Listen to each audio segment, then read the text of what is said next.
guys, it's Pastor Justin here, and I just wanted to remind you that this Sunday we do not have a Connection Point service.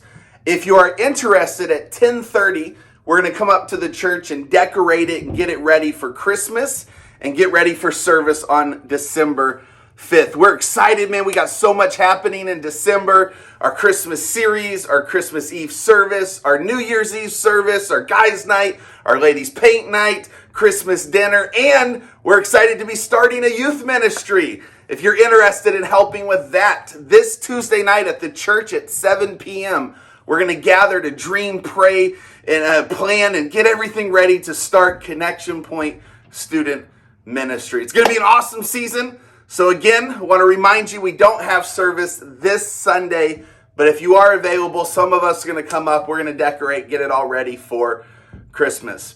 We are going to be doing service online today, and I wanted to just share this message with you. There are probably maybe 5 sermons that have had a tremendous impact in my life. Like, I remember them. I've listened to them over 15 times. It's really changed the trajectory of my life, and this is one I wanted to share with you. It was an interview between Stephen Furtick and T.D. Jakes, and it's just powerful interview. So I wanted to share it with you as you're, driving, as you're sitting at home, whatever it is. At some point, I would encourage you to watch this interview. Allow the Lord to speak to you as it spoke to me, and I hope it blesses you. Hey, we're so excited for everything that God has in store. Can't wait. It's been so cool, all that God has already done in just 10 Sundays. See you soon. I want to read you something. And this was written by Judd Apatow. He was writing about the comedian Albert Brooks and how he got a chance to work with one of his heroes. And just a couple sentences, but he said something that I would love to say about Bishop Jakes before he comes. And he said, in your dreams as a young guy, you imagine your heroes to be one thing. And then you get a chance to work with one of them. And he's actually even better. He said, deep down, all comedy nerds hope that at the end of our lives, we will have made one movie as good and true as Albert Brooks's best movies. I'll modify that a little bit. Deep down, all preachers and leaders hope that at the end of our lives, we will have preached one sermon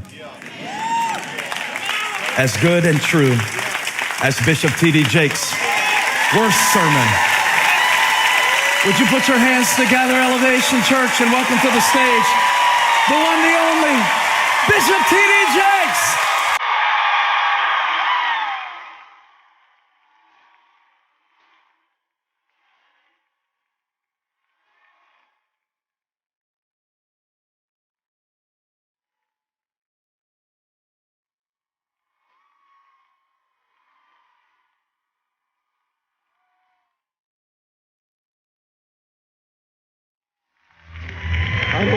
I don't know how we're supposed to do this, but I want to tell you right off the bat, this is my Stephen Furtick outfit. Okay?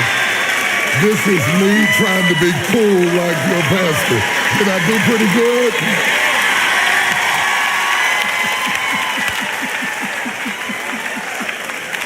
Cool, man. So I inspired you. You inspired me. Can we call it even now for all of the stuff I've ripped off from you over the years? The only problem is my thighs can't breathe. That's a problem. So if we see you leaning over. Yeah, I need an EMT for my knees, but I'm good. Woo. Woo. You can't dance in these things, man. You can't? You just got to jump up and down. Can you soar? I can soar in them. How would you like to hear Bishop T.D. Jakes and Pastor Stephen Furtick sing I Believe I Can Fly by R. Kelly, a duet to begin this interactive experience? Is that something you might be interested in? All the millennials are like, R what? Yeah, I know, right? Maybe we'll do that at the end. No, let's not. Do you like that song? Yeah, I like the song. What are some songs that you like to listen to, Bishop Jakes, that don't get played in church? That don't get played in church? Woo! Cut the cameras. Oh, you guys can be seated. We're hanging out now. They're so excited. I like Luther Vandross. I like Anita Baker, you know.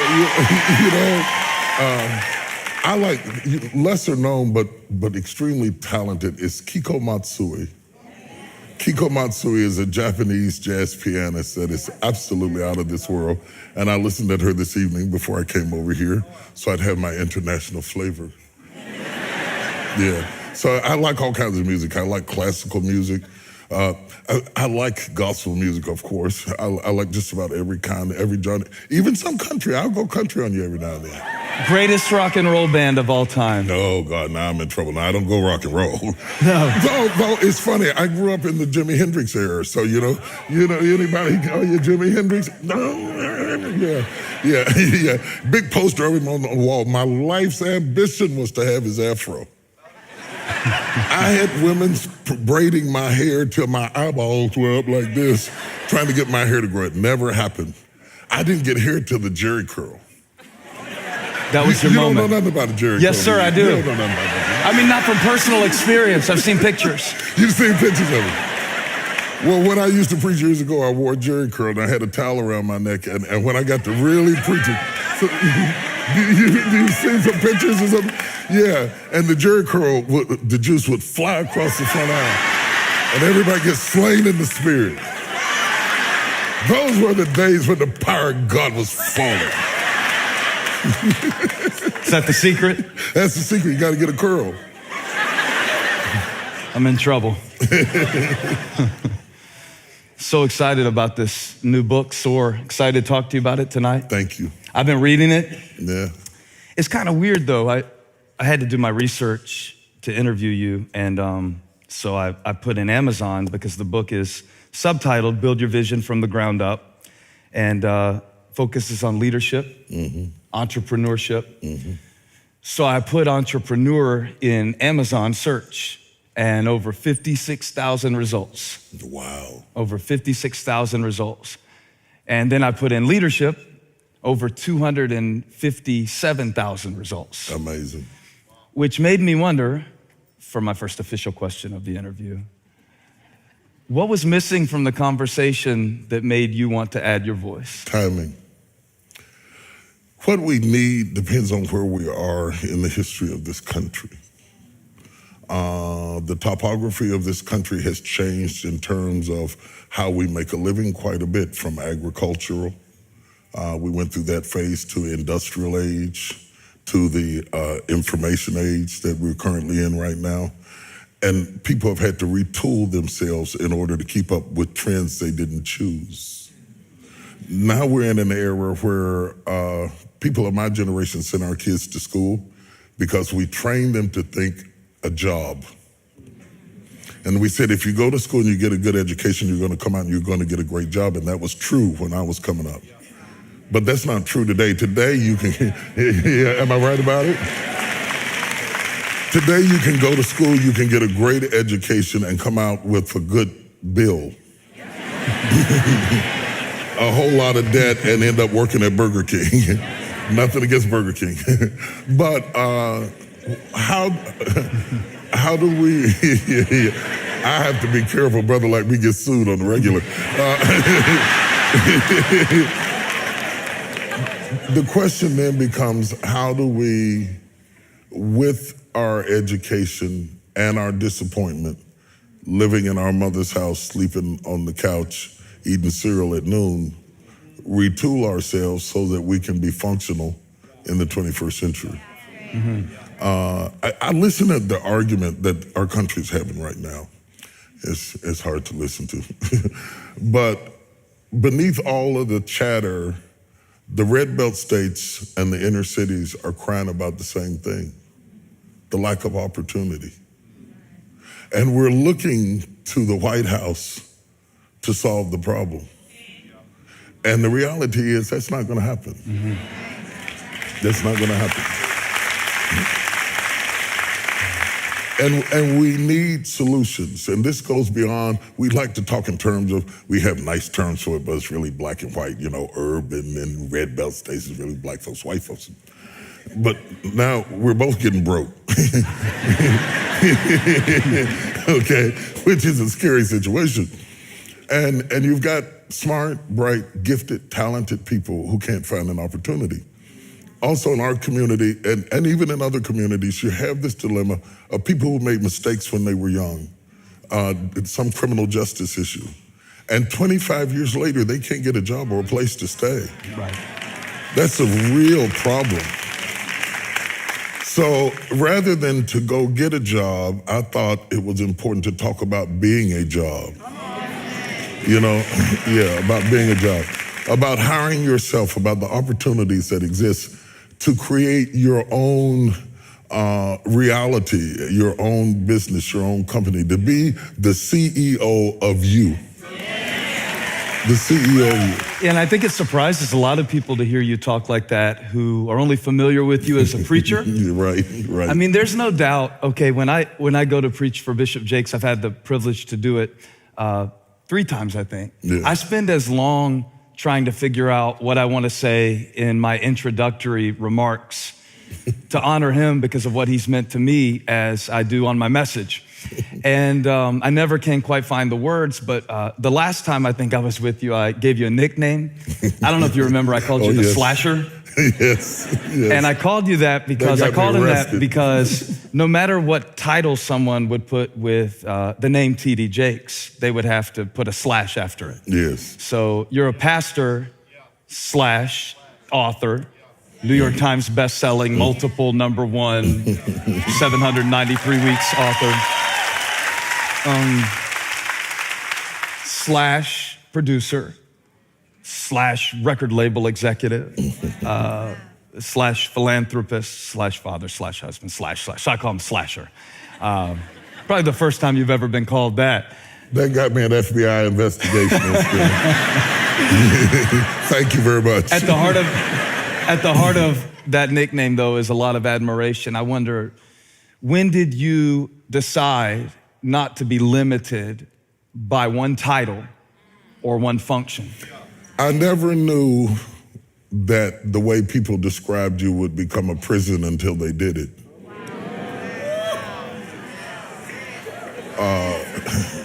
When I met me, I was not a preacher. So I didn't know that they would incarcerate me with the title. You are at your best when you are authentic to your core, and you have to be what you are, not what they call you. Sometimes, you understand what I'm saying?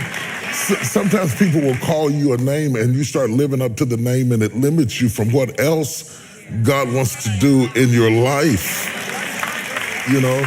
And by the way, I get a lot of credit for inventing this, but the credit is really misplaced. Because when you think of the Apostle Paul, he was a writer. He was a thinker, respected by the thinkers of his age at a time when there were profound thinkers in Paul's age, known for his ability to be progressive intellectually. He was a speaker, he was a writer, he was a tent maker. He was able to influence Aquila and Priscilla, not because of his preaching, but because of his business. They shared the same business. And out of that business influence and affluence, a relationship emerged that affected the kingdom. When you look at Jesus, who was a carpenter's son, and later they called him a carpenter, he who handled wood ended up nailed to a tree. And what happens in life as we evolve as a person, we cannot allow ourselves to be incarcerated by anything that people would describe us with, because we limit then what the Holy Spirit can do in your life. Mm-hmm. You understand? I do. Let me jump in and say this one quick thing. I think if Jesus had come in our day, he would have been a filmmaker. But because they didn't have films, he told parables. But if you think about it, parables are movies made of words. If he were to come today, he would have done films. Imagine how that would look like today. Most of what we call church, we would have to teach Jesus.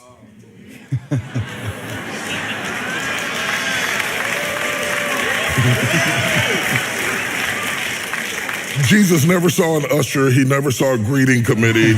Jesus never saw a choir. Jesus never met a deacon. Jesus never had a board. Jesus never had a whole lot of things that we would have to go through and say, now, Jesus, don't sit over there. That's the reserve section. And Jesus, when you get ready to leave, put your finger up, tip out. You know, these accoutrements that attach itself to religion often block our view from revelation. Yeah, and because I was raised by a dying father, born in between two dead babies, I really value the preciousness of life. The baby before me died and the baby after me died, and my mother clutched to me as only a mother can who has lost a child. And an appreciation for the value of life and a refusal to allow anybody to take away the great privilege of being alive. I will think for myself. I will move in my own direction. You can say whatever you want to say about it, but I'm gonna be me. You see what I'm saying? Yeah. At the core of everything, SOAR is saying, don't be limited. Don't put a period because you did one thing that you can't do something else, that you can't be something else, that you can't evolve as an individual, that you can't explore other idioms of thought. Let me shut up because I get to talk and I'll talk. No, it's great. I want to dig deeper into that because the arc of your teaching and one of the most influential messages that I've received from you is get out of your comfort zone. Mm-hmm. I mean, if you open your mouth, some version of that's gonna come out. Maybe from the Old Testament or maybe from a chicken's egg. You know, there's some way that you're gonna tell me get out of your comfort zone. Mm-hmm. I wondered though, because I've also heard you teach so much about your capacity, mm-hmm. that each person has a God-given capacity. Mm-hmm. For the person who is trying to decide, who am I, what can I do? I don't know yet, I haven't tried yet. I think I know what I have. I don't know if I have it or not. How do we know the difference between staying in our comfort zone versus going beyond our capacity? You're only measured in terms of success by his investment in terms of contribution. If he gave one man 1 talent, another man 2 talents, and another man 5 talents, he didn't expect the man with 1 talent to produce 10, but at least give me 2. Mm-hmm. The man who had 2 talents came back with 4. The man with 5 talents came back with 10. The man with 2 talents came back with 4. The man with 5 came back with 10. Those are the same things. That's 100-fold. The man with 1 came back with nothing. Now, the Apostle Paul says that when we compare ourselves with one another, in so doing it is not wise, because we don't have the same starting place. So if I'm going to make success predicated on what my neighbor had, mm-hmm. that is only fair if I started with what my neighbor started with. Let me ask this. What if I'm not clear about what I started with? Because I've heard you do this thing before too. Okay, the advantage I have interviewing you is I have a library of things that you've said. I don't think there's been a sermon. I don't remember, by the way. Yeah, so I have I'm scared to death the upper hand. But you do this thing, all right, I saw him do this thing at a preacher's conference once. And he said, I won't imitate your voice. Go ahead. He has this really intense mode. There's a wide open Bishop Jakes, and then there's a very intense, it's many gears, but it's equal intensity, and it's terrifying. But it was a pretty big moment, and you say, "There's nothing that I have that you don't have. I have 1 mouth. You have 1 mouth. I have 2 ears. You have 2 ears." And you know how descriptive he is. He went all the way to the toenails. And I'm just being honest, Bishop, respectfully, I was thinking, that's not true. You have this mind and this ability and this voice, even as a preacher who admires you so much. There's a part of me that goes, I know the point is that God has given each of us a calling, but I think a lot of us, when we hear about the parable of the talents, we don't know, well, do I have 1? Do I have 2? Do I have 5? I don't want to get out there and do something stupid that I wasn't meant to do, but I don't want to stop short. You're really hitting on something. First thing, I am in touch with myself in a way that a lot of people are not. I know me. I dated me. Cool. Yeah. It's funny, but it's true. I've dated me. I know me. You know, when you date somebody, you explore them to see who they are. Most people are so busy dating other people they never dated themselves. You understand? When God says to Adam, the very first command God says to Adam is to be fruitful. You can only be fruitful if you are seedful. Okay, so we're talking about the difference between fruit and seed. Identifying your seed is what causes you to be fruitful.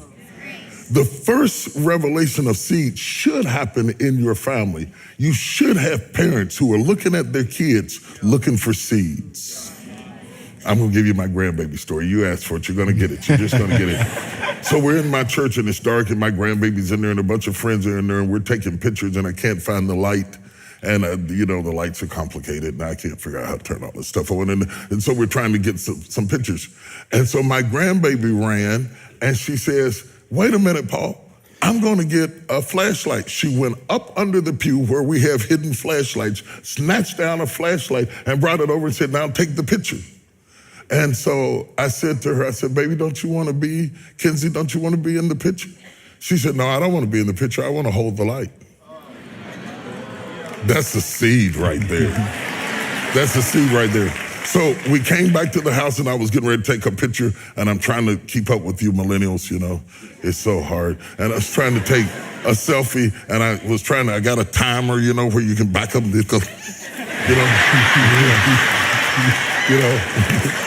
if you follow me on Instagram, you know this is true. And so I couldn't get my phone to sit up. And she went and got some books and propped it up. And I told my daughter, I said, put her in leadership classes, put her in management classes. She's a problem solver. That starts early. Her instinct in a situation is to solve the problem. She says, I don't want to be in the picture, I want to hold the light. Those are seeds. Okay. Directing that child toward an area where you can cultivate what God has planted down inside of them is important. It's very, very important. Mm-hmm. There are people in this room that have dormant seeds laying inside of them, that if they get in the right atmosphere, they're going to turn into things you have never seen before. They didn't always have the benefit of parents who could see it or had time to see it or knew how to see it. But even as adults, there are still seeds down in you that have not been touched yet. That's what happened to Elisha. He was fulfilling his parents' vision, plowing in the field. That boy wasn't no farmer. Just because you can run a plow doesn't mean you're a farmer. Right. But sometimes we get stuck in what people expect. Right. And we never find out who we are because we're living somebody else's dream. And so there he is plowing in the field doing what his daddy wanted and going around and said, I guess this is all life has for me. And he's going around and around in circles. Like many people are listening to me right now. You go to work, go to church, go home. Go to work, go to church, go home. Go to work, go to church, go home. You're plowing around in circles until Elijah passed by him. And then he was exposed to something. The moment he was exposed to something greater, he dropped something lesser. You understand what I'm saying? Got it. That's why conversations like this are important. Because really, I'm not throwing seeds, I'm throwing fertilizer. Mm-hmm. Mm-hmm. And if it hits a seed, it's going to give birth to companies and businesses and books and artistry and drama and all kinds of stuff that's in this room that people never have given themselves permission to burn their plow. Yeah. That's what this book is all about, Pastor. It is about, I'm not against people working a job, but we have entrepreneurs in a job, and you're frustrating the company and you. Nobody likes you. They don't like you. Let me ask you this because you're scared of what I'm getting ready to say. I just think that's a very tweetable moment. They don't like you at Bishop Jakes. It's so true. They don't like you. Touch your neighbor and say, they don't like you. No, I just want to clarify because It seems like entrepreneur is a trendy title these days. You hear it more and more. It's not a weird thing anymore. It's kind of sexy to post, on my grind and, What do you think about that, Bishop? Because I would imagine that generationally, I know enough about how you grew up. Maybe people would like to hear a little bit about what it means to you. What's the essence of entrepreneurship to you, your value system, versus how you see it being portrayed culturally now, especially in a younger generation? Well, most of the time today when people say they're on their grind, they overslept, they're laying on the couch and they're eating cereal. That's what it means? Yeah, that's what it means today. That is not what it meant in my day, and that is not what makes people successful. I have to be careful about even going down this road. I have been so blessed to get in the room with some of the most incredible people on the planet. I had lunch the other day with the CEO of AT&T. And we sat for hours and hours talking and interacting with each other and became friends. Last Sunday, I was invited to Oprah's house as she launched her book. And I've seen her behind the scenes and seen how she operates, who she is and what she does. Pretty nice place?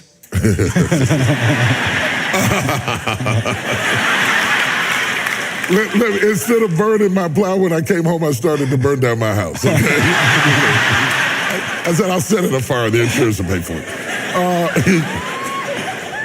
I've seen people who were on their grind. I've seen Steve Harvey's on his grind. I've seen people on their grind. What on the grind really is a work ethic that would blow your mind. It would blow your mind. I'm 60 years old, and everybody who works for me is younger than me, and they'll tell you, I'll work you up under the table. I'll work you up under the table. Where does that come from?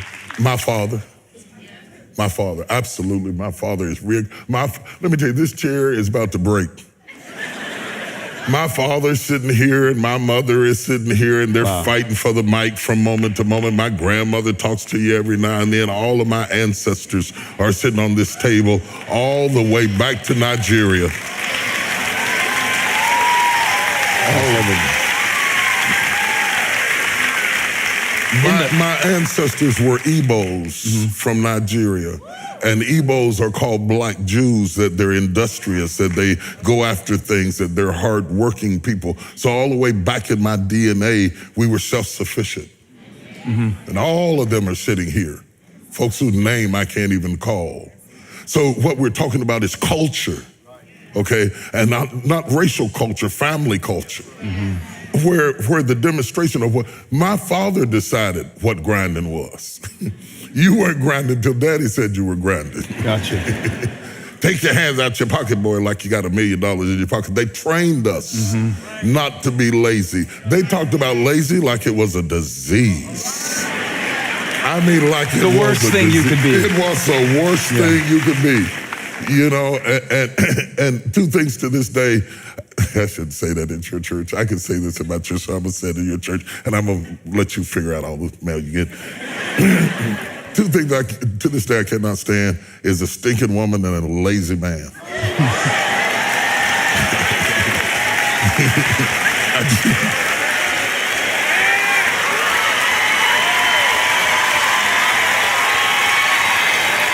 They like that.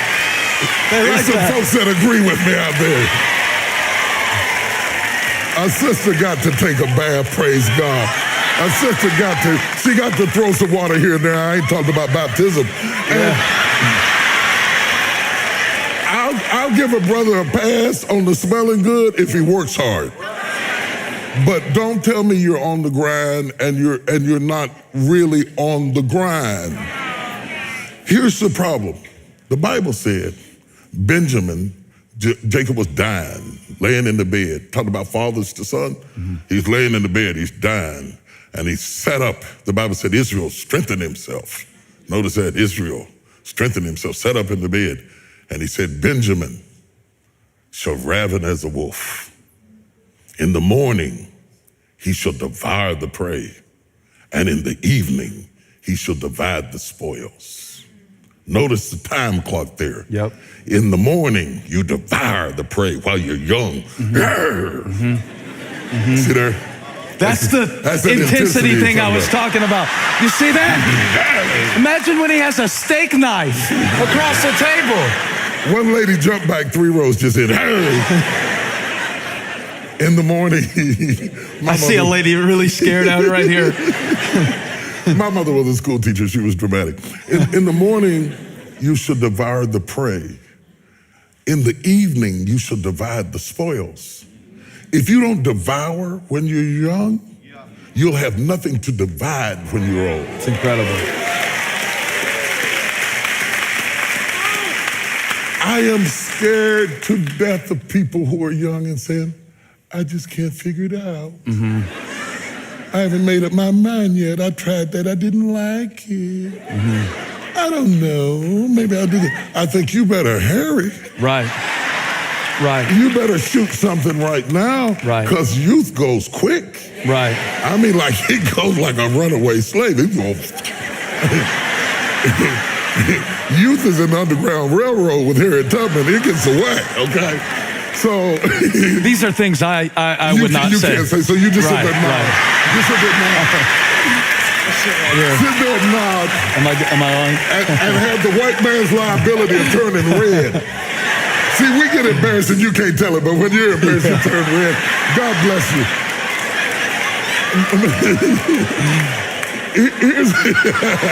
It's going to be rough tonight. It's going to be rough tonight. It's going to be rough tonight.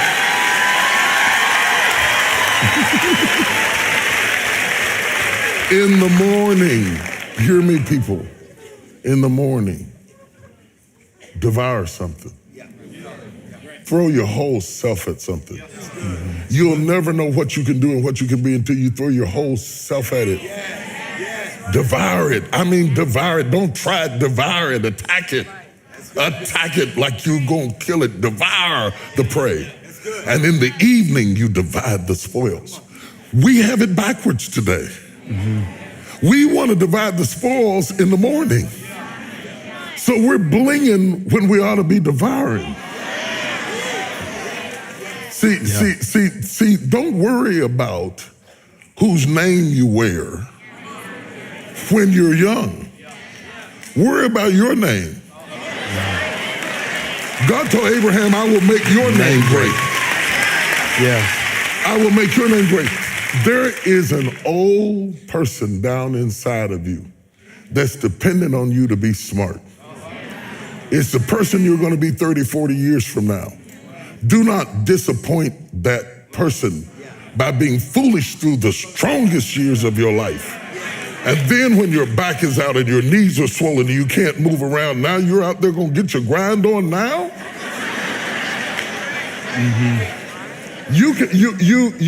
It is the message you tell yourself. I'm tired, I can't do that, I don't feel like. We become what we say to ourselves. Be good.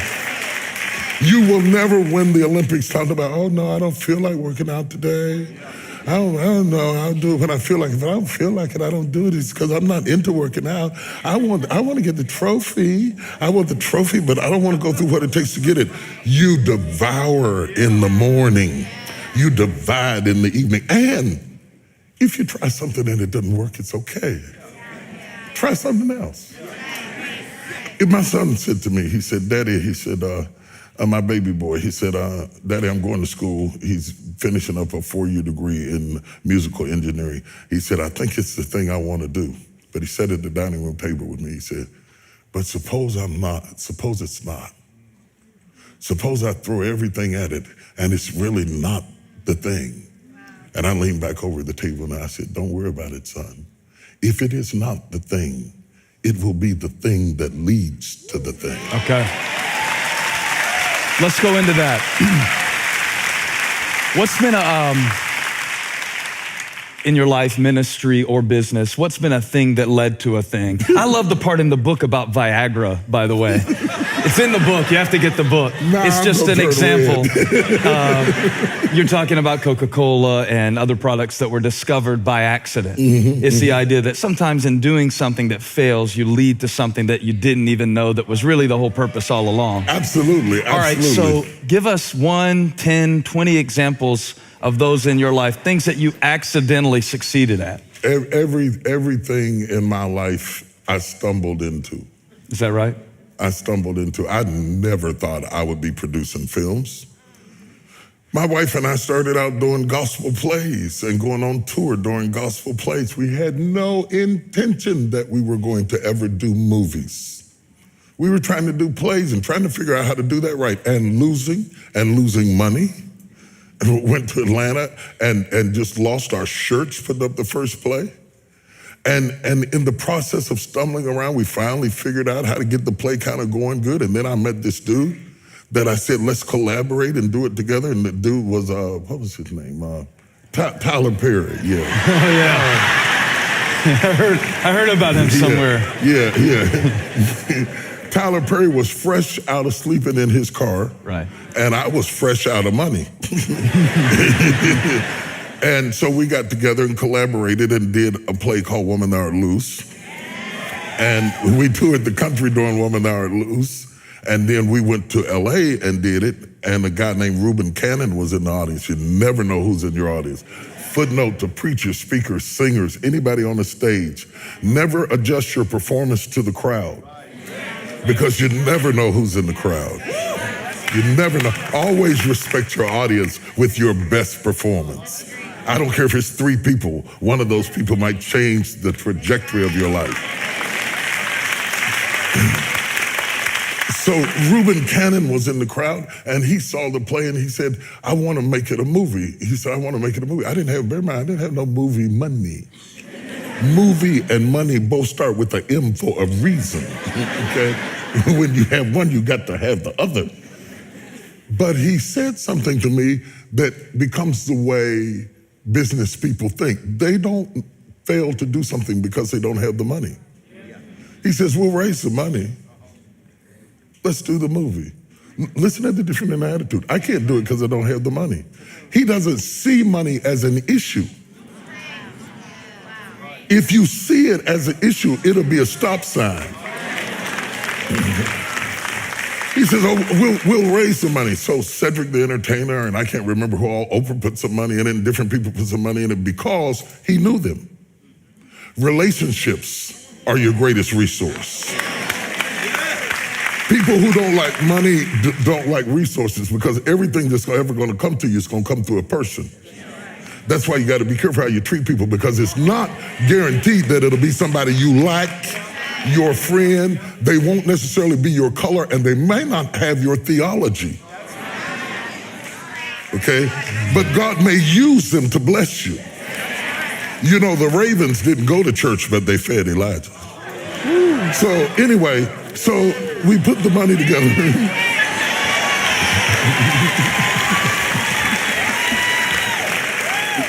We put the money together, and we did this little low-budget film, Woman Thou Art Loose, and just on a whim, submitted it to the Santa Barbara Film Festival and won the festival.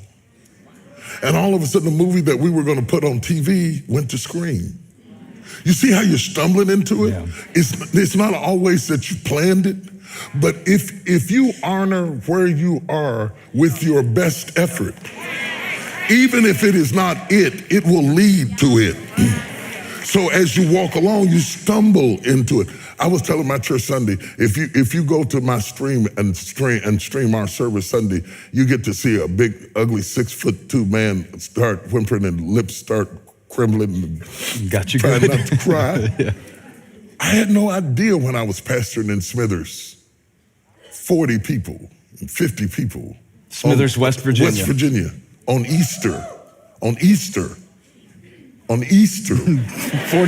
On Easter, bro. Right. On Easter. On Easter. That's counting pregnant folks and dead members. We had about 50 people. I had no idea that the Potter's house was in me. You stumble into it. Yeah. But until you dignify the 40, you don't get the 40,000. The problem today is that people are so busy going after the 40,000 that they don't respect the 40. And if you don't do your best with the 40, you won't get to the 40,000. Yeah. So all of my life, I stumbled into relationships and situations and circumstances that I had no idea were going to happen in my life. But as you dignify the present with your attention. Yeah, I like that. To be present in the moment. I like that. That is so important. And sometimes I have to make myself do it because I'm such a planner. I'm so strategic. I'm really 10 years ahead of where the calendar is right now. I'm waiting on it to catch up.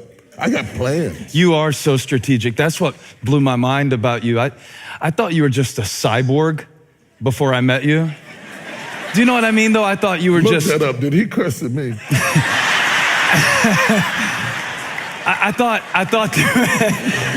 thought there was this force of nature. Bishop T.D. Jakes was a force of nature. And some little things that I've seen, some little things that I've noticed. There's a, I thought I would use a prop. Bring me that, yeah, that one. This is from the book. I saw, thanks, Jonathan. See, he didn't want to come all the way up. He just stopped short. You won't get blessed like that, Willie Bishop. You got to come all the way. Fell short of the glory. It's all right. All of sin. But I love the quote in the book. You compare our vision to architecture. And you talk about how if you plan it with a pencil, you can weld it with steel. And that's what surprised me about you because you're so gifted. There's no denying that. When I saw the systems, the structures, the thought process that goes behind who you are, it almost made me depressed because I realized, oh, this isn't magic. You may have stumbled into it from one perspective, but from another perspective, it was strategic stumbling. At least you were trying to do something. Let me interrupt you. Please. You stumble into it. God gives you an opportunity. And what you do with that opportunity is your gift to him. Got it. You understand? When God gives you an opportunity, instead of just jumping on the opportunity, you're supposed to see what it can be. I tell them all the time, you know, God never made not one table. Yeah, I love this. Do this. This is really. God never made a chair. In all of his years of being God, he's never made a chair. He's never made a table. He just made a tree. And the rest of it was up to us. Right. When God hands you a tree, imagine a table, a chair, imagine a wall in a room, imagine a log cabin, imagine what it can be, imagine what it can be, imagine what it can be. God of mercy. If he hands you a child, imagine what it can be. If he hands you a spouse, imagine what he can be. Oh, God, I feel his power. I feel his presence. I was out. Your church is rowdy. They shout and stuff. A little bit. I didn't know that. I was out. What did you think we did over here? This is Elevation Church. We love you. Should see him at University City. Look at University City. What's up, University City? Hello.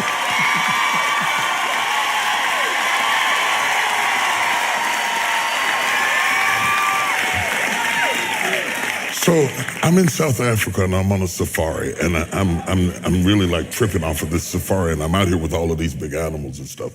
And I noticed the elephant is moving around. The elephant is strong and he's big and he's tough and his power's in his weight. And he throws his weight around. He throws his weight around. What can you do with him? Because he's so big. God made him big as a defense. The lion roars. When he roars, everybody is almost paralyzed in fear because God gave him his roar as his defense. The cheetah says, I can't roar like that, but I can run like the wind. The cheetah, he goes running through the woods because God made him able to run because that's his defense. The eagle spreads its wings and soars into the air and says, I can't run, but I can fly. God let the eagle be able to fly because it was his defense. And I'm walking around in the jungle and I said, well, Lord, I can't fly like the eagle. I can't run like the cheetah. I can't roar like the lion, and I can't throw my weight around like the elephant. What did you give man as his defense in the whole ecosystem of life force? What did you give me? He said, I gave you a brain. Your brain is your defense. That's why God didn't make chairs. He only brings it halfway. And then lets you imagine, Collaboration, create, develop. You understand what I'm saying? The problem with church people is that we are taught that God makes furniture. So we pray and pray and pray and pray and pray and pray and pray and pray and pray and pray. Oh, I need a table. I need a table. God, give me a table. Give me a table, Jesus. Just one table, Lord. If you give me a table, I'll praise you. If you give me a table, I'll serve you. And God says, I don't do that. I make trees. I want you to look around your life for trees, not tables. God's going to bring it within the reach of your mind, and your creativity is going to take it the rest of the way.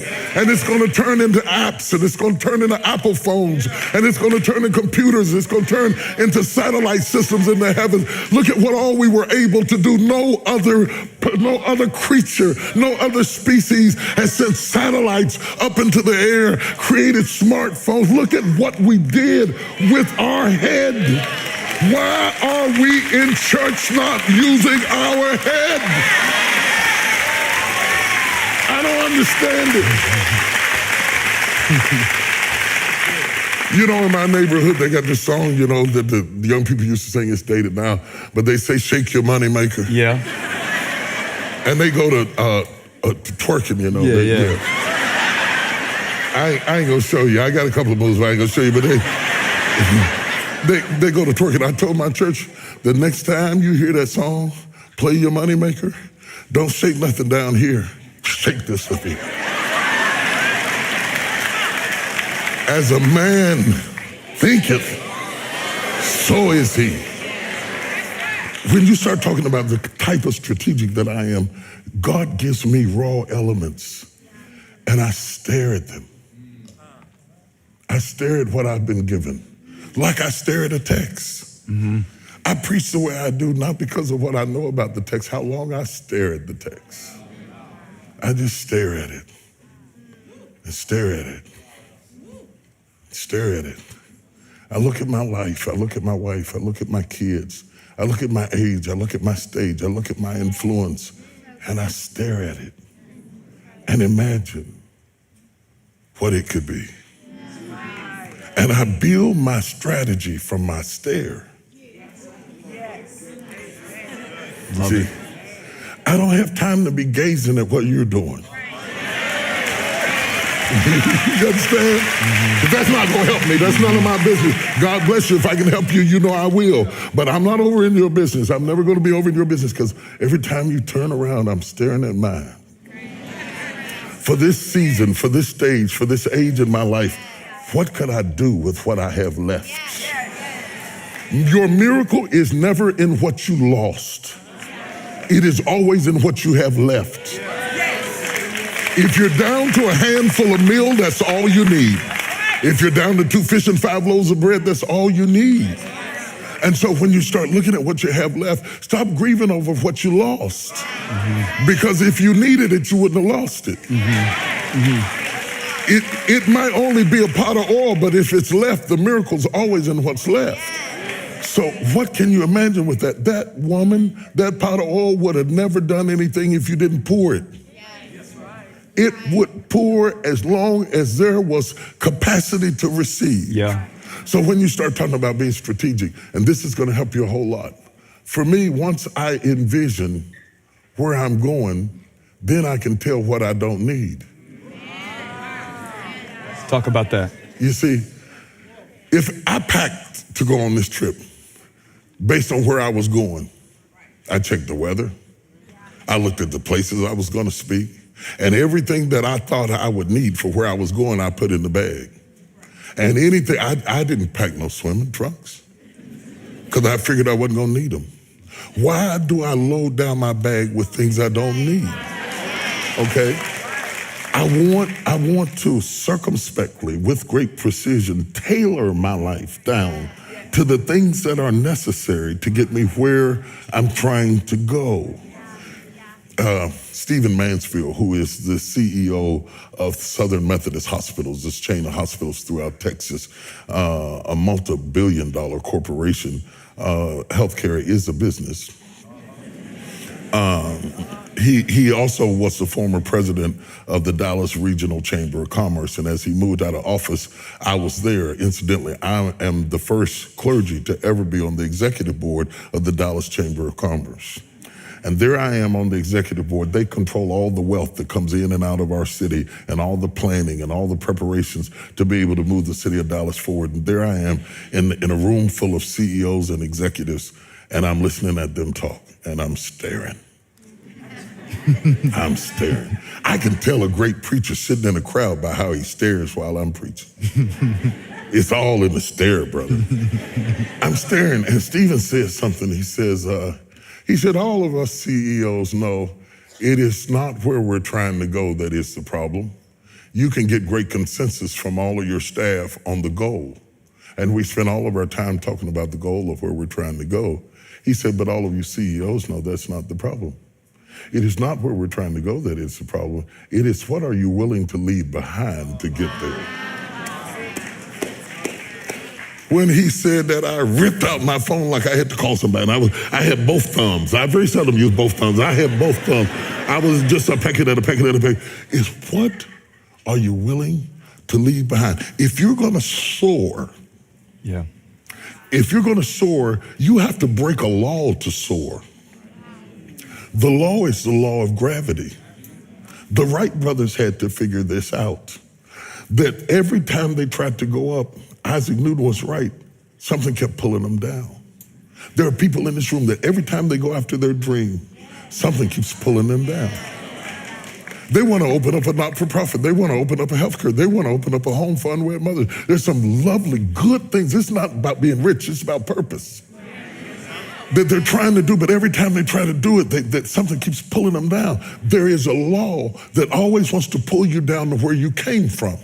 Yeah. You came from the dirt, and where you came from will always call you back. You have to escape the gravitational pull of where you came from. And in order to do that, you have to break through into a higher law. The higher law is the law of aerodynamics. But you have to break into it. And what I need the force for it, the reason I need the runway to get my engines ramped up is because when I come up against it, and this is where young people make a mistake, they underestimate the pull to fall backwards. They saw planes take off and they said, I can do that, but they underestimate how much force it takes to break through the gravitational pull that brings you back down. So when they fall back down, they give up on themselves and they stop believing in themselves. Whereas if you would just go faster at it and go harder at it, you would break through the law of gravity. Oh, hallelujah. Wow. You know? Everybody has something that's trying to pull you back to where you came from. Yeah. And so when the Wright brothers built the plane, and the book is built around the Wright brothers, when the Wright brothers built the plane, they built it in Dayton, Ohio. And they built it in Dayton! Dayton! There's 3 old ladies over in the corner there from Dayton. They're so happy. I'm teasing, I can't even see. But they were in Dayton, Ohio.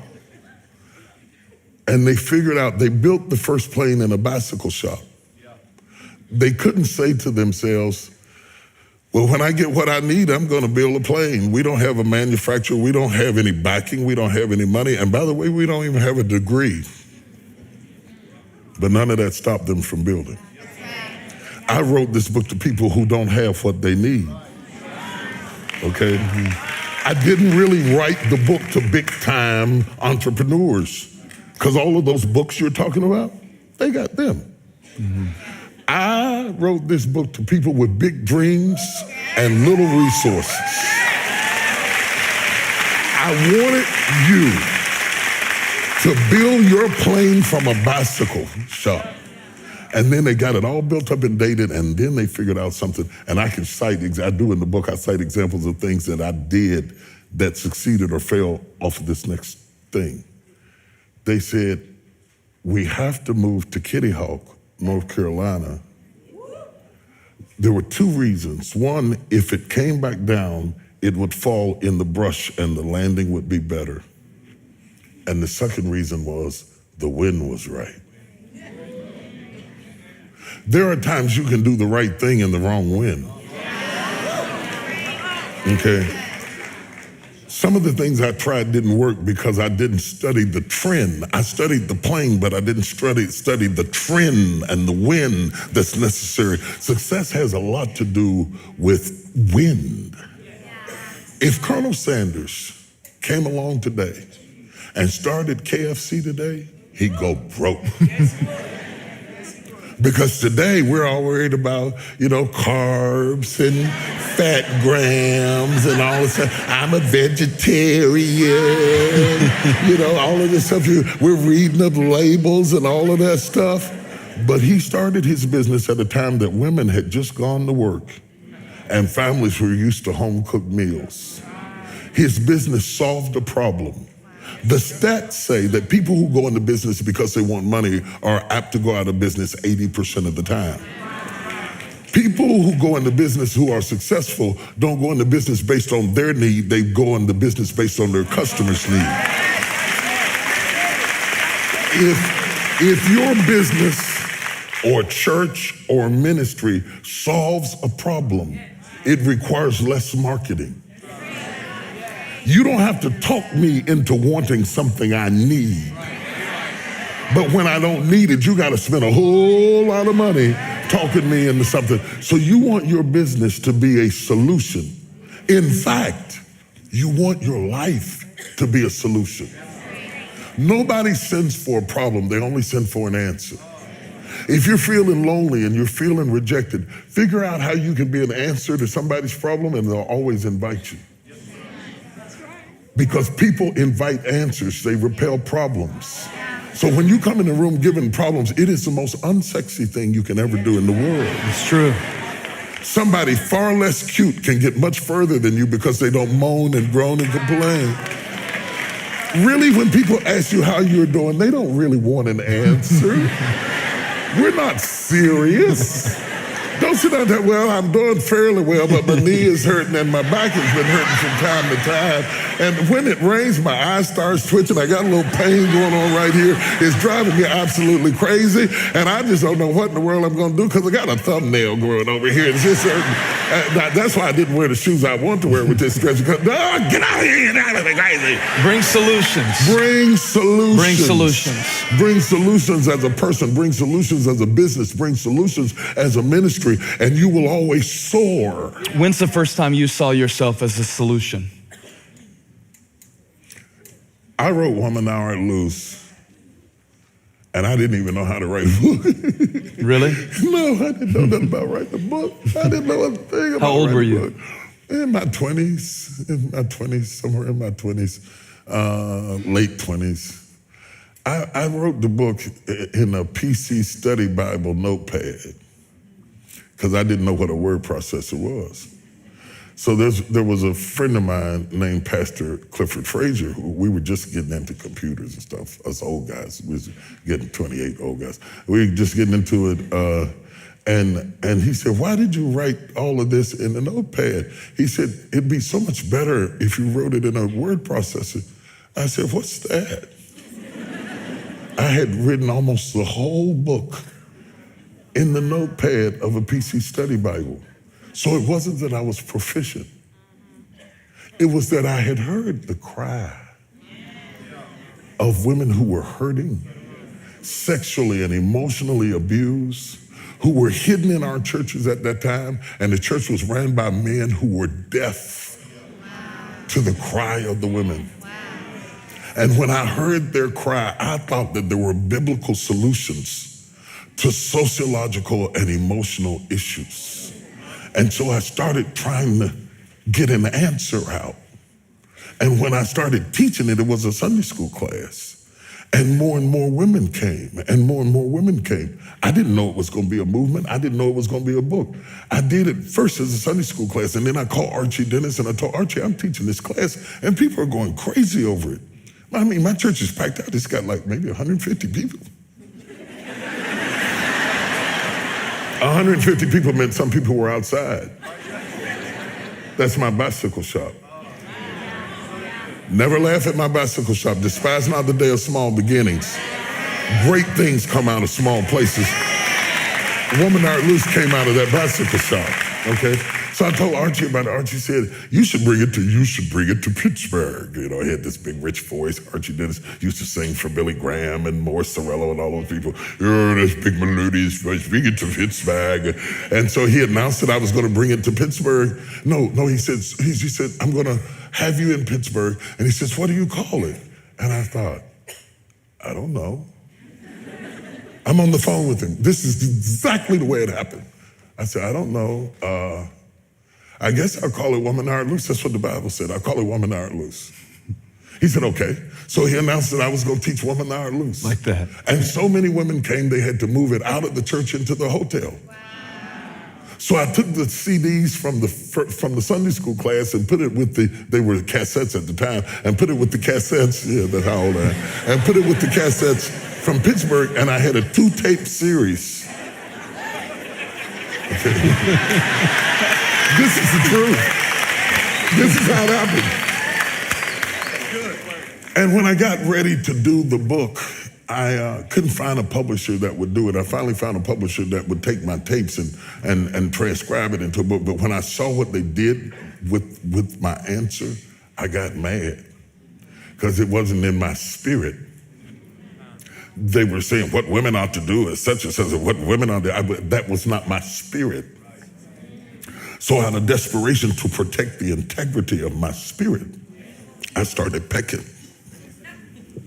And pecking and pecking and pecking. And nobody would publish what I was pecking. So I told my wife, see, I'm talking about things that would stop you. Okay, nobody wants to publish it. The first person who did it wrong. And now I've got all of this stuff crammed in the Species Study Bible, and now I'm trying to pull it out and put it in a word machine. And I told my wife, I said, nobody wants to publish it. And if I publish it myself, they want $15,000. Wow. $15,000 was all the money I had in the world. We were saving that money to get our first house. We didn't even own our house. And I was trying to get us a house. And I said, Sarita, I want to publish this book. And it's going to mean that I have to drain our savings to do it. She said, that's okay. Wow. And so she agreed, and we took the $15,000 and we published the book. And we got 5,000 copies. And I sold out in 2 weeks. So watch this. I didn't go out and buy me a suit, though I needed one. The lining had come out of my suit because she was washing it in the washing machine because we couldn't afford to go to the cleaners. So I didn't buy me a suit with it. I took the money and put it back in the business and published another 5,000. I had no idea that book would end up selling over 5 million copies. Be translated into 10 different languages. Be known to this day around the world in places I have never been. And it all started in my little bicycle shop. So when I talk to you about the Wright brothers soaring and catching the right wind, I'm talking to you about things I know that happen in my own life. I never let not having enough stop me from getting up. Yeah.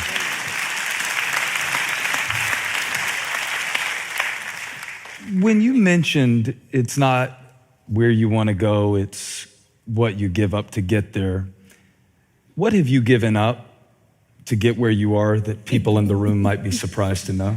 It reminds me of a statement Somebody asked Catherine Kuhlman, do y'all know who Catherine Kuhlman is? Catherine Kuhlman was a woman preacher when women preachers weren't cool. And she was preaching in California, and to some people they're still not cool. And she was preaching in California and preaching for Full Gospel Businessmen Association. She was dramatic. Oh my God, look at him walking. The young man is walking. Anyway, okay. So, oh, come on. It's the dramatic side of me. I do movies, so you know, what do you expect? So they asked her how much did it cost to be who she was. And she laughed, she said, simply everything, darling. Simply everything. That was so true. When you start talking about, I was walking through the airport when my ministry first started to explode. I was so distracted by the explosion that I didn't see the damage. An old preacher was coming through the airport in Charlotte. Yeah, it just dawned on me within Charlotte as you was there. When you live in West Virginia, if you wanted to go to heaven, you either had to go through Pittsburgh or Charlotte.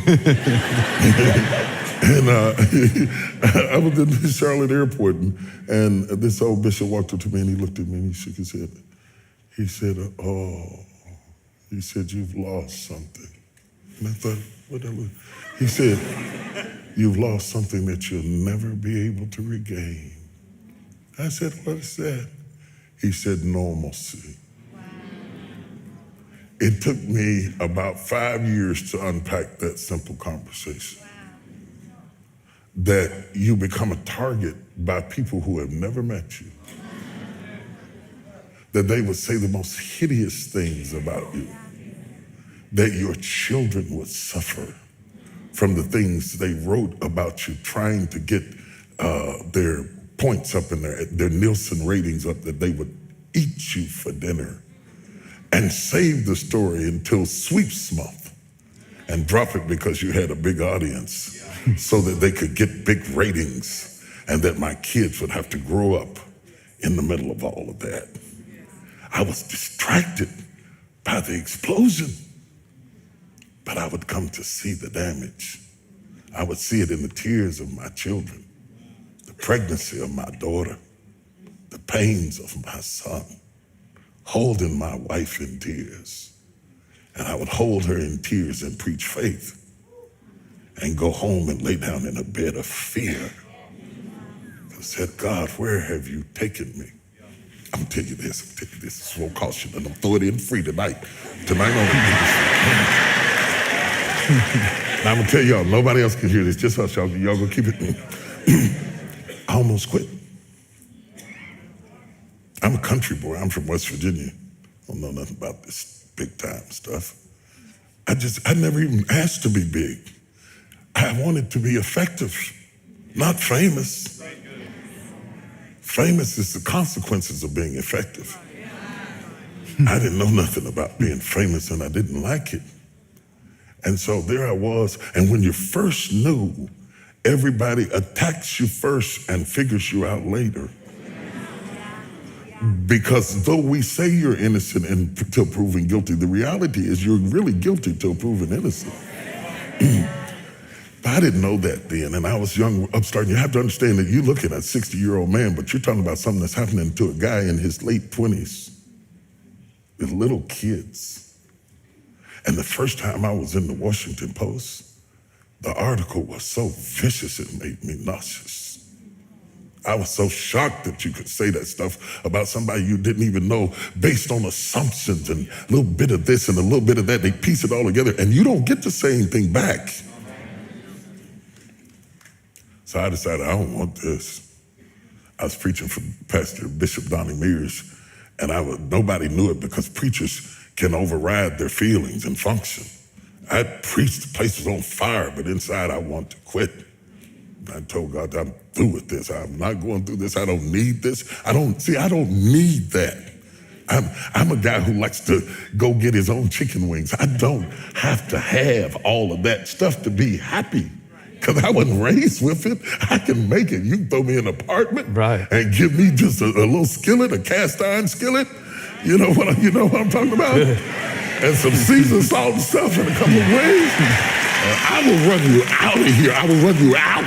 Okay. So I thought, I'm not doing this no more. I'm not doing it. I'm not doing this. I'm not doing this because I don't need this and I didn't ask for this. I'm only doing this because of what happened in my life, of the circumstances that happened in my life. He put me on stage. I didn't ask for it. And when I saw how much it cost, I thought, you can have that right back here. You have that right back up in here. I don't need it. So I was mad inside and I was hurt. And I stayed up in the fellowship with the pastors because I didn't want to go back to my room and sulk in my own sorrows. And they said, there's a lady downstairs waiting to see you. The service was over and the fellowship was over and the pastor was starting to leave. I was trying to outwait her. I thought she'd give up and leave. And when I finally came down the steps, she was there. And she was just a willowy bit of a woman. And she said, Bishop Jakes, she said, I've been in the hospital. She said, I was pregnant in my fallopian tubes and the baby died in my tubes and I was carrying around a dead baby and the toxicity from the baby almost killed me. Wow. And she said, the only thing that kept me alive was hearing you preach. She said, if you hadn't been preaching to me every day, I swear I would have died. And then she looked at me and she said, it's for us. It's not for them. It's for us. It hit me so hard. I didn't even get her name. I got in the car and cried all the way back to my room because she reminded me why I was there.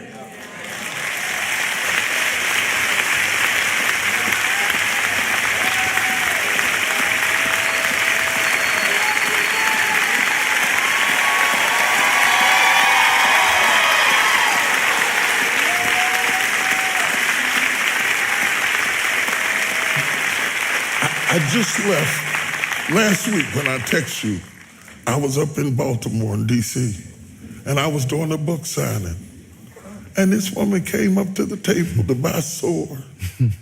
She said, you don't remember me, do you? I said, no. She didn't even look like the same person. She's all dressed up, gained weight. She felt like she went to say, wow. She said, I met you in the bottom of Donnie Mears church years ago and I burst into tears. I lost it. I stopped the signing and I jumped up and hugged her. If it were not for that woman,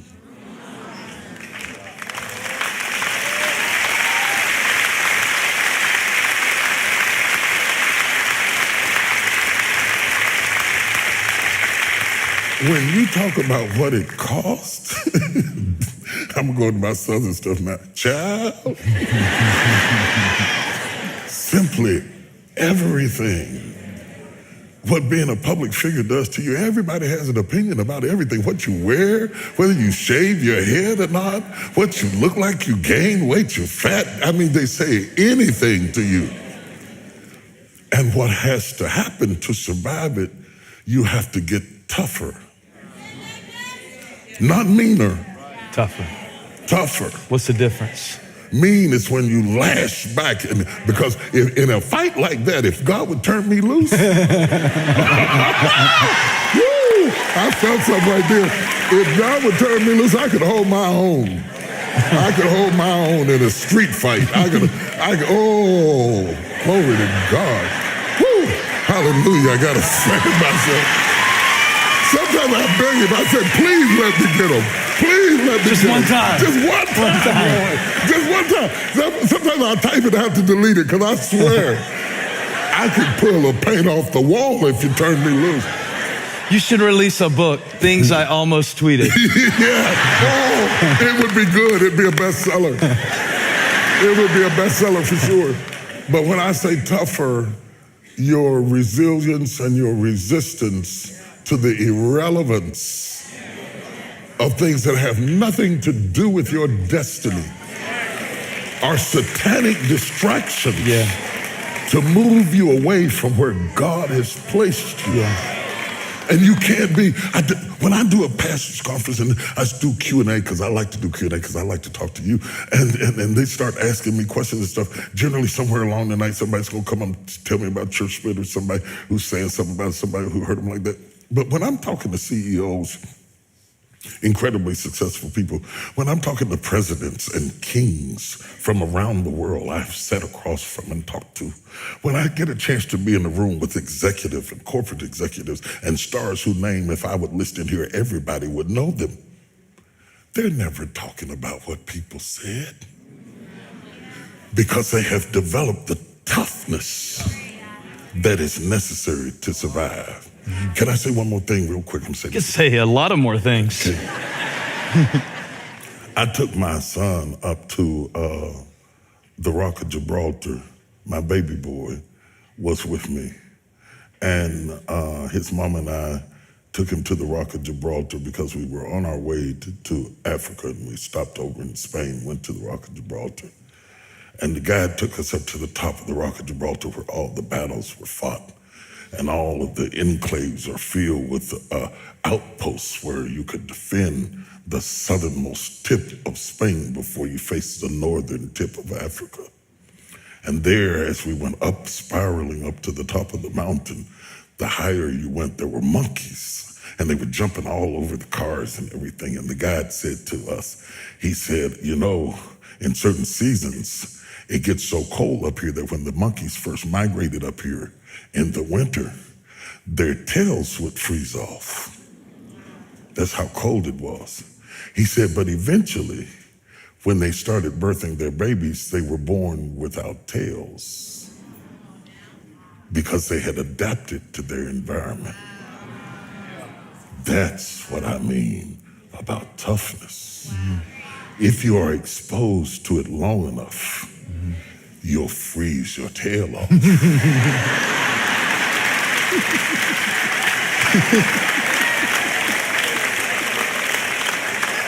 It's amazing. Tweet that, everybody. Say, oh, I got blessed and sore, I froze my tail off.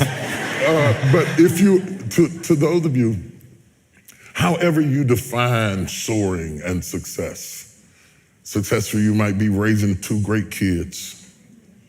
Success for you might be opening up a spa.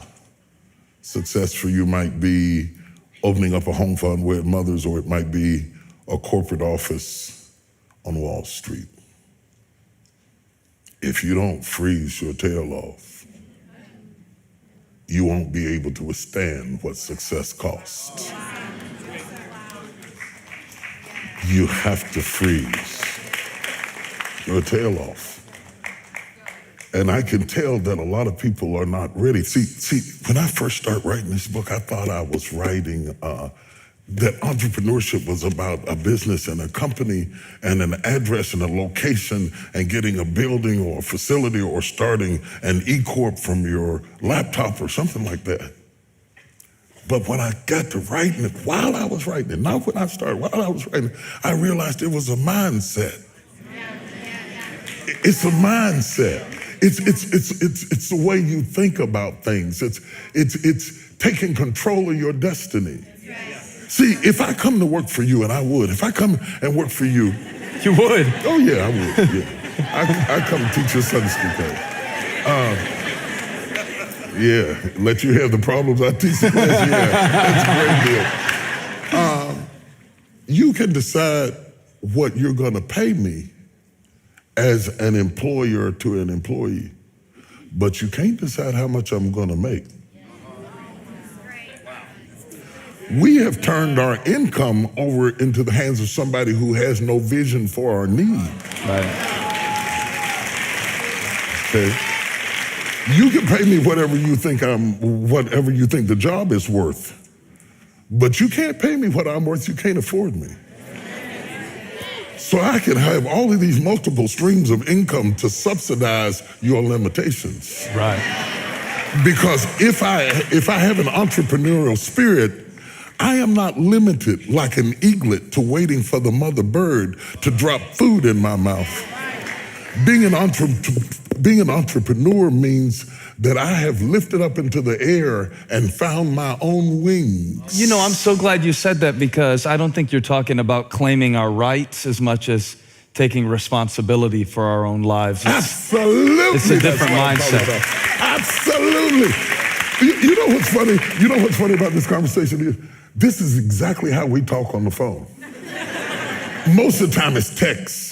And he will text something that makes me get carpal tunnel trying to text back to him, because it'll be this long, exhausting book that I've got to send back to this answer, because he thinks so deep. You can tell how deep a person thinks by how they talk. He thinks so deep in this. And so you're just eavesdropping tonight on a conversation we would have whether you were there or not. Do you like it?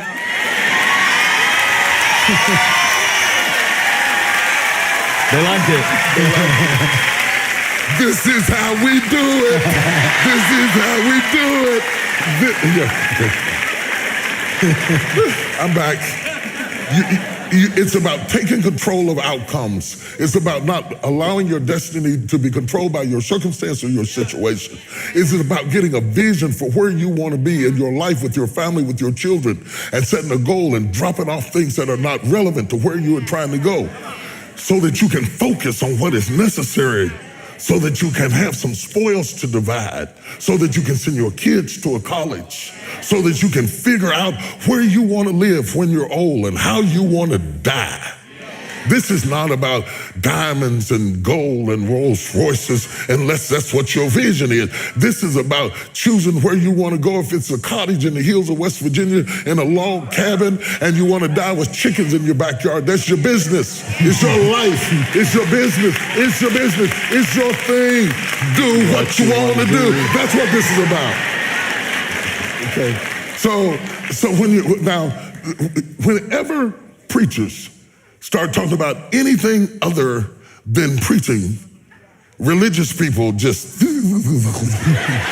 What do they do? That's what they do. Yeah, they do. You know, but let me tell you something. The reason I must do this,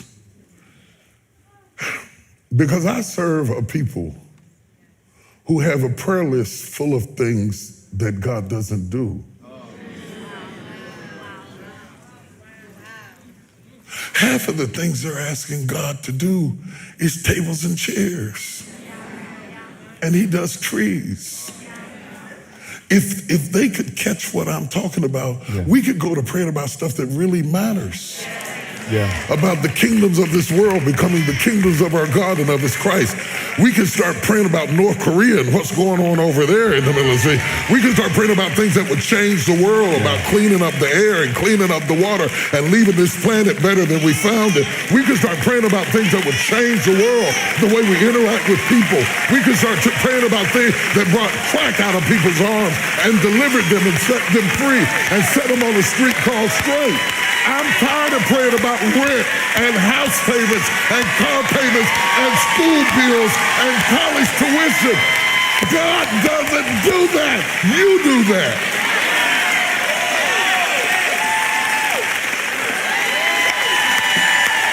Let's soar. Let's soar. Spread your wings. It's time to soar. It's time to soar. I believe I can touch the sky. Oh, sing it. Think about it every night and day. Spread my wings and fly away. Come on, help us out. We're going to get in trouble. I believe I can. Come on through the open door. You going to run through the open door? I'm going to run. Do you really? Make some noise if you really believe it.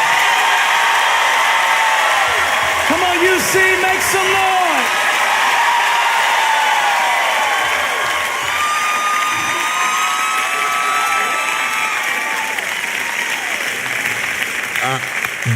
I'll say this, and I know it's time to go.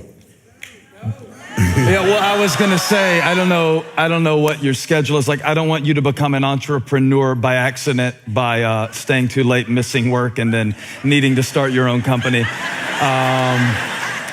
But no, I feel like one thing I really wanted to make sure that you talked about is the cost of hesitation, because this is a very tactical book. Oh, you're staying.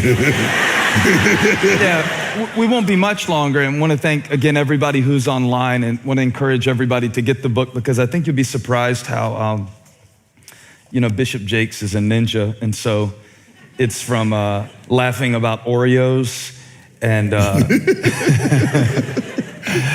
even brought some Oreos. Did you? Yeah, because there's all the way. Come on, JJ, spread your wings. Spread your wings.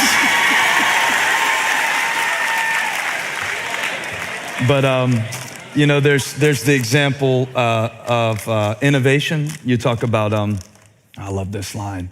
Innovation isn't just changing the flavor, it's changing the form. Mm-hmm. Whatever. Mm-hmm. That's so good. Mm-hmm. You just say stuff like that. Like that would take me 30 more years to think of that line. And it's just in your book. That's why I'm old. But what I wanted to mention is these are so many tools.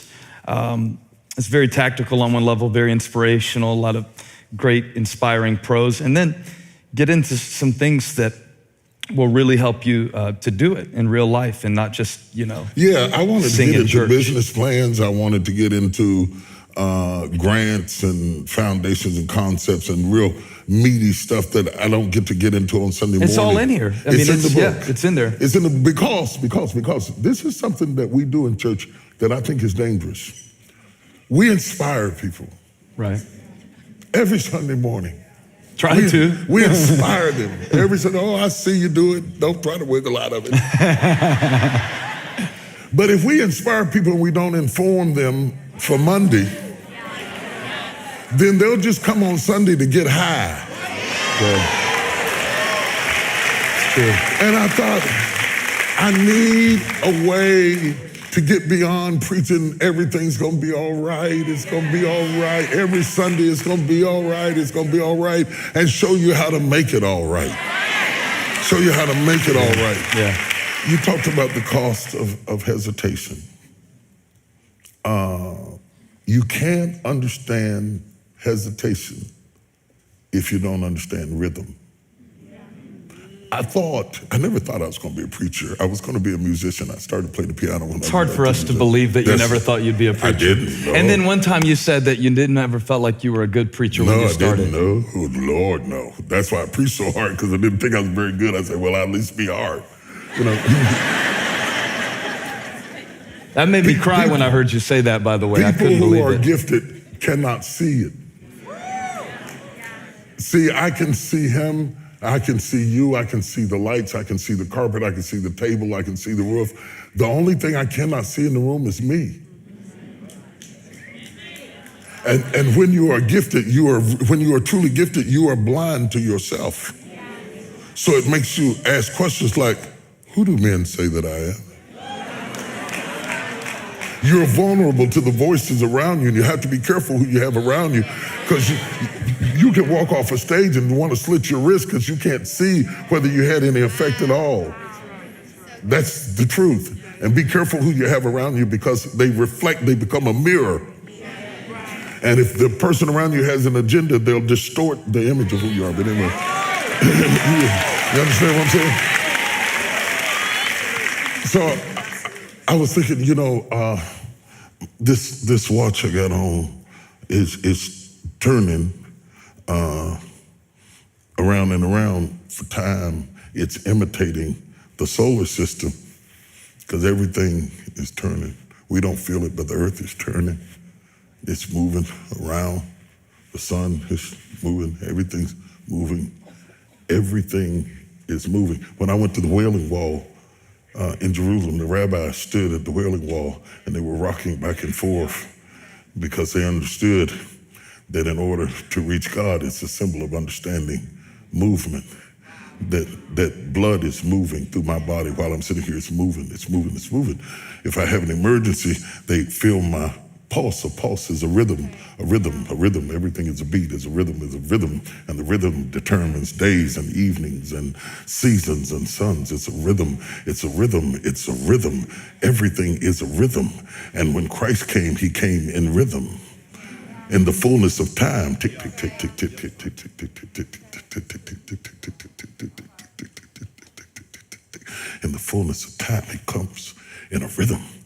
Everything's done in a rhythm. So God says, the day you hear my voice, do it in the rhythm. Harden not your heart. Because there is no guarantee that you can do later what you can do today. You got to do it in a rhythm. You got to do it in a rhythm.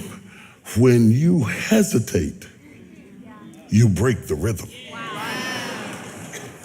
It's the same thing that a nurse is feeling for when she grabs your wrist. She's checking the rhythm. The rhythm is a sign of your health. If the rhythm is off, the heart is off. If the heart is off beat bad enough, they have to do something to it to get it back to its rhythm, because it being out of rhythm affects everything else in the body. If we didn't have our children, when we had our children, at the time we had our children, we would have broke the rhythm. Everything has to be done in a rhythm. Business has to be done in a rhythm. A woman's body operates in a rhythm.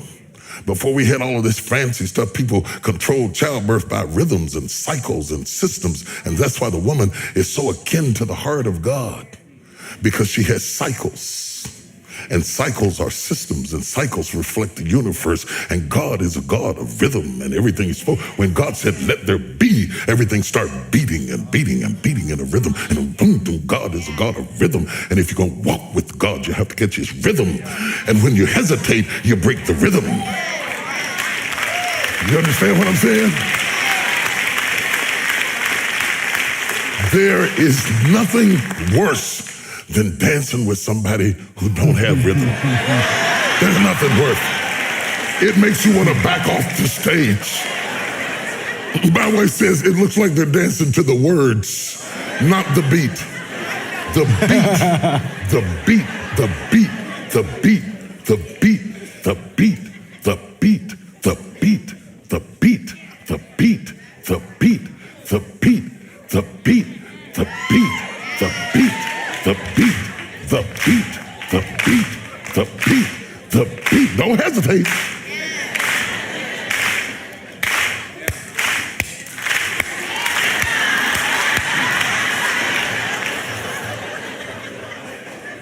You break the rhythm, and what would have flowed is now off. The enemy comes to break the rhythm. So when you talk about hesitation, you're really talking about Satan, because he's a rhythm breaker. He can't stop God from gifting you, calling you, blessing you. He cannot even curse you, because God has blessed you. The only way he can sabotage you is to get you to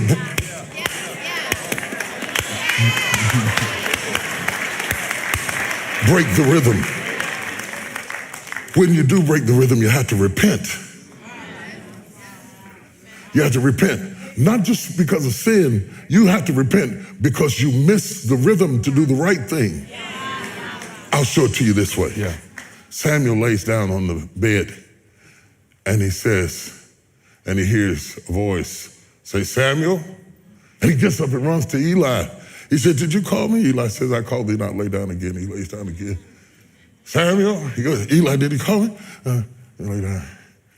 The third time, Eli perceived that the Lord has called him. He has missed the rhythm 3 times. He says, but this time when you lay down, say to him, God, if you call me again, I'm ready. Somebody in here, you've missed the rhythm. There are some things that should have happened 5 years, 10 years, 3 years, 6 months ago. Do you hear what I'm saying to you? but all hope is not lost. Go back and lay down again.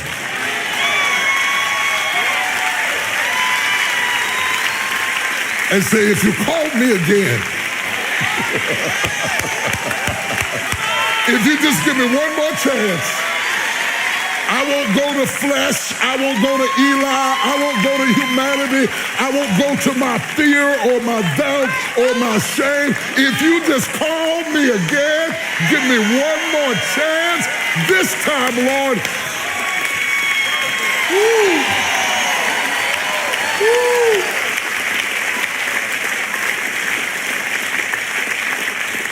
There is a timing factor on everything. And every time we break a rhythm, it has consequences. Can I show you one thing? It's just kind of shocking, but I'm going to throw it out here.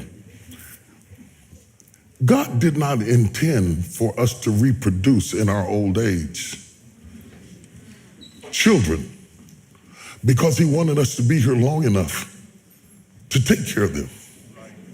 So when God gets ready to shut down the factory, he's shutting down the factory so that the child will not be uncovered.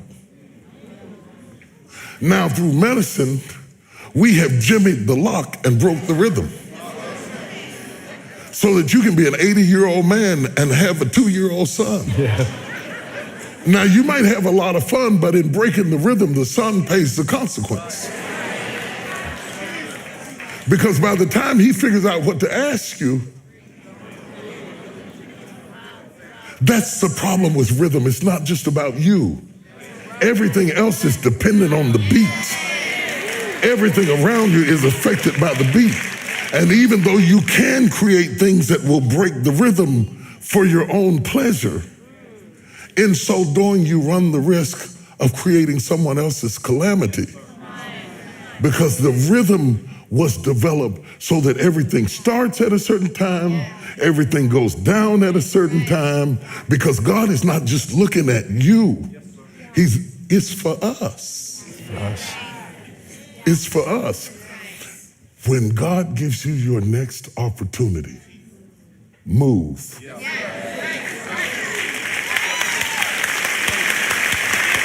Move. If the woman with the issue of blood had hesitated, she would have bled to death.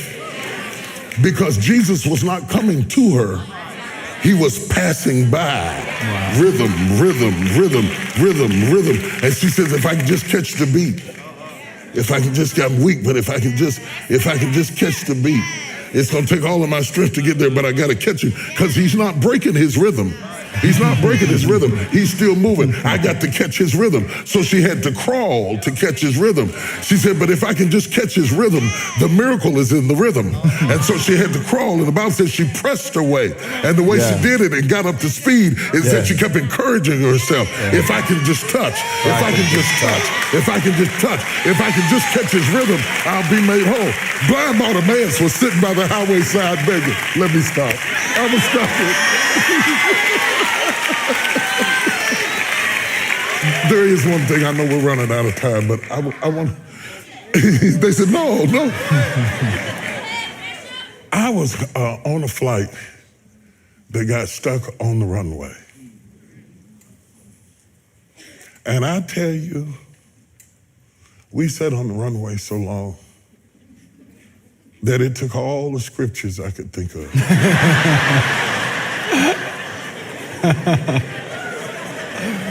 Now, I tried to talk to myself. I said, you were sitting at the house, and then you got in the car and you were sitting in the car, and they drove you to the airport and you were sitting in the airport, and now you're sitting on the plane. Why are you so irritated? You're gonna sit anyway. And I said, if the plane were to take off, you'd still be sitting. And when you landed, you'd go get in the car so you could sit. And you get in the car and sit in the car so you could go to the hotel and sit. So what are you mad about? I think my frustration was I was sitting in a place of movement.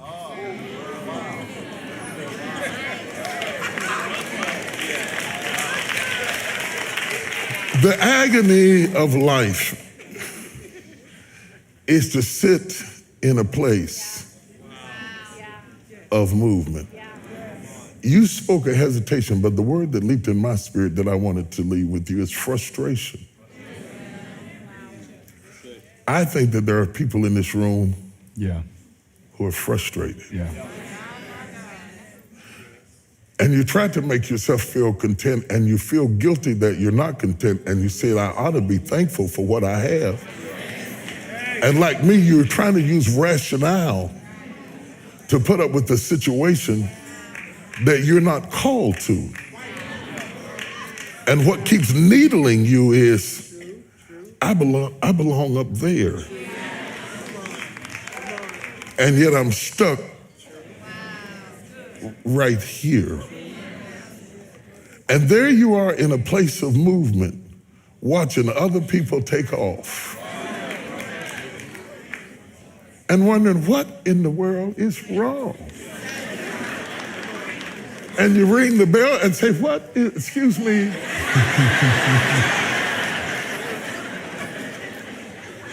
We've been sitting. We're out of peanuts. They don't have no more Diet Coke, and the potato chips are stale. Can we go? That frustration is God nudging you. That he has placed you in a position of movement. And if you are not moving, something is broken. And I want you to understand this. There are people who stay on the ground and they're happy to be there because they never imagined themselves in the air. But you are not one of them. You are not one of them. You go to the airport with people who love you. But when you get to the checkout point, they can't go beyond it, because if you don't have a ticket, you can't go beyond that point. Some folks you have to leave behind that you love because they have not paid the price to go into the next dimension. You understand what I'm saying? Don't you get on the runway now and get stuck on the runway and tell yourself it's all right. It's not all right, because you belong in the air, whatever that air is. And I want it to right. You know, when you get about my age, you get all nostalgic and stuff, and you want to leave something behind that matters. I didn't want to be one of those people who flew and never taught flight. Most of the people I've seen who ever did anything never told anybody how they did it. And I thought, since I got here by God's grace, I promised him, everything you teach me, I'll teach it. Everything you show me, I'll show it. Everything I'll learn, I'll pass on to somebody else. There's somebody watching on the campus or streaming or sitting in the balcony or sitting out here in front of me right now. You got a dream. You got a vision. I won't lie to you, it's gonna cost you everything. You're gonna hurt in places you didn't know you could hurt, and you're gonna have 1,000 chances to give up, but don't do it. Keep on moving. I tried to leave some tips about who you need around you so that you can pick your associates more carefully, because it does have something to do with your success. I tried to speak to your need to have a rhythm so that you cannot lounge around here and let this moment pass you by. You are not as young as you think you are. You don't have as long as you think you have. It takes longer to settle something big than you think. You're thinking in days, I'm talking in decades. You don't have many. If you don't do it now, you'll never do it. Because you may not ever see that cycle come back again. The only reason Saul wanted to kill David. It said he was mad because he missed his turn.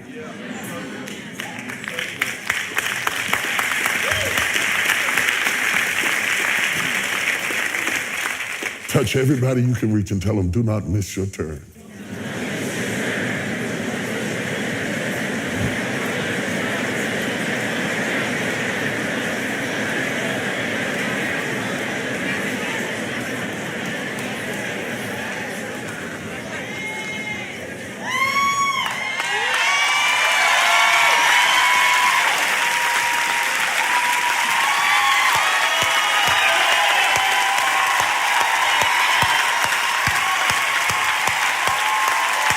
Bishop T.D. Jakes, everybody.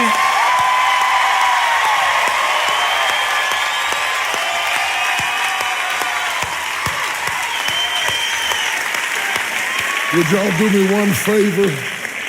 When you go to work or you go home or you go in the mall or you go someplace and you run into somebody who heard this or read the book or followed the study guide, incidentally it's out in Spanish as well, and you run into another eagle somewhere at the checkout counter, just look at them and go.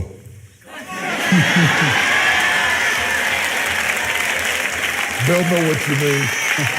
Thank you, man.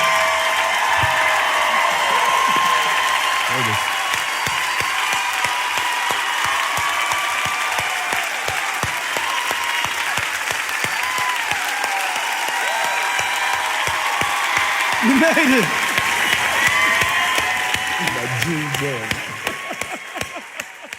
Thank you for joining us for today's special presentation. If God is using this ministry to impact your life, join us in reaching others by investing today. You can give at elevationchurch.org/give or by downloading our app and selecting Give. And don't forget to subscribe to our channel for more bonus teachings like this one.